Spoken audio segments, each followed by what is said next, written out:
You can see how much rotation there is. Doesn't fit precisely, but it can be clamped tightly once you locate it where you want it, and there's a bit of up and down movement as well.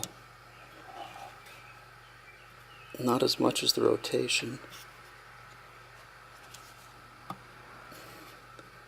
Down and up. And up in this gap here. The only place I can get in is in here, around the edge of the bulb base, where it mates up against the, actually this is where it's mating up against the retainer that screws to the housing. I can fit a 25 thousandths wire gauge in there, but I can't fit 28 thousandths. I don't have anything in between, so it gives you an idea of how much movement there is, how much difference there is between the shape of the retaining ring, the centerpiece, and the shape of the bulb base.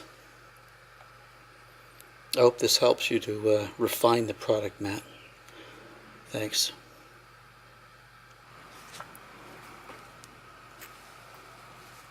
I decided to take another look, and just putting the bulb inside the center ring, the centerpiece of the MotoHo1der, I can fit a, be upside down, but 30 thousandths wire gauge around the edge of the base and the ring.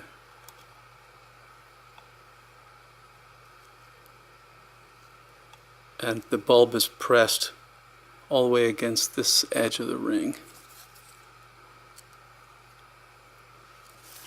And then placing the bulb inside the projector,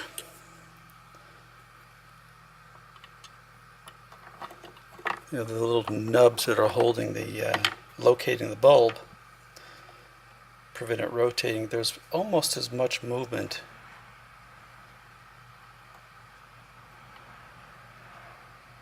without the MotoHo1der. So I think there's some room for improvement in the design, but the clamping force is excellent, and that's a hell of a bonus. No more bulbs shaking around and breaking. Anyway, that's what I want to show you, Matt. Let me know what you think.